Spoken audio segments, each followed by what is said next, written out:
Technologies, of course, are improving across the board. One example is the use of wearable technology for tracking facial muscles. Now, this can be transformative for people with conditions like facial palsy, Parkinson's and autism, allowing them to control devices remotely or even just smile naturally. We asked 3 volunteers to try out some of the latest tech on offer.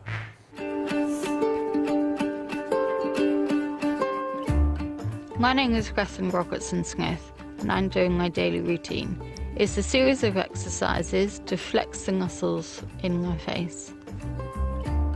In 2008, when I was at university studying to be a veterinary nurse, I had a serious car accident. I had a fractured skull, an acquired brain injury, and I was left with facial palsy, also known as facial paralysis. It meant that every one of the 40 muscles that gave expression in my face had been paralysed. Years later, I had what was called a Lagay operation that allowed me to smile like a Mona Lisa, using just 2 of the chewing muscles that were unaffected by the accident. It's very hard to know exactly what muscles I need to move to help me smile. I came down to Brighton today to try out a new piece of technology. It's going to help people like myself who've got facial palsy. One of the surgeons who operated on me is part of a team of experts developing technologies with sensors to read the muscle activities of people with facial paralysis. So when you were first diagnosed, you had an examination called a needle EMG, where the needle's put into the skin, into the muscles, to read the tiny electrical signals that the muscles emanate. With this technology, what we're using is these sensors that are non-invasive. Show the same kind of reading, but without the pain, like none of that. That's right. You have some degree of crossover between the muscles, and that's why you need the machine learning and the artificial intelligence to interpret which muscle is activating. I'm Sarah Healy, and 30 years ago I had a brain tumour. So try and raise both eyebrows symmetrically. Raise them both together, and relax. The operation to take it out left me with paralysis on the right-hand side of my face. Okay.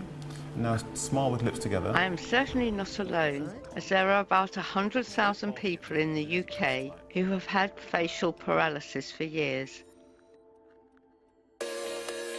So each one of these dots represents the position on your face. Okay. And so, for example, if you were to try and do a left-sided smile, just smile and relax.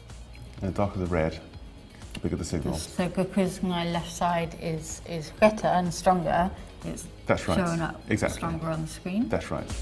This is great because for the first time I'm getting accurate information about what is going on with my face.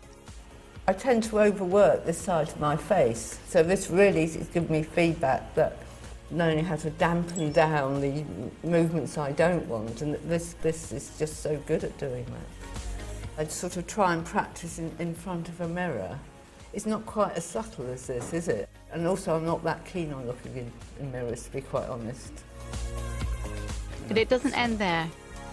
This headset takes all the information from sensors, just like in the goggles, but now translates it into real-time expressions on a 3D cartoon.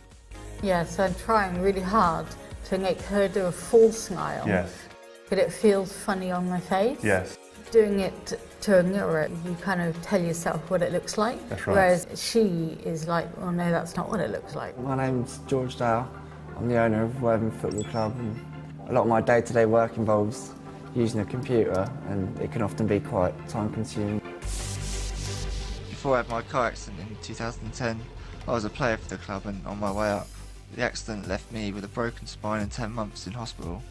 It was obviously a very tough time for me, but after a lot of rehab, I decided I wasn't going to give up on football, and I used my compensation payout from the accident to buy the club I used to play for. How you doing, alright? Hi, nice to see you. Andrew? So there are quite a few companies now looking to see whether they can use VR as a new workspace. Yeah. So by using this type of technology, this will allow you to type much faster and interact with other people. If you thought it was quite funny, you can give it an eye wink, or if you didn't like it, you can now do a frown, and it'll do a frowny face. There you go. He looks grumpy, doesn't he? With this new headset, I should be able to control the keyboard and options using a wink or a frown, which will open up a whole new world for me. Yeah, it's very responsive. You're pretty slick on that now. It might sound strange to say, but for the first time since my accident, I'm able to see what my smile actually looks like.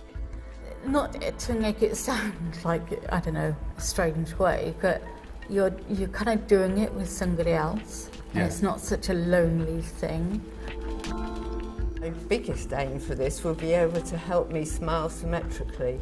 That's been one of my aims for the last 30 years.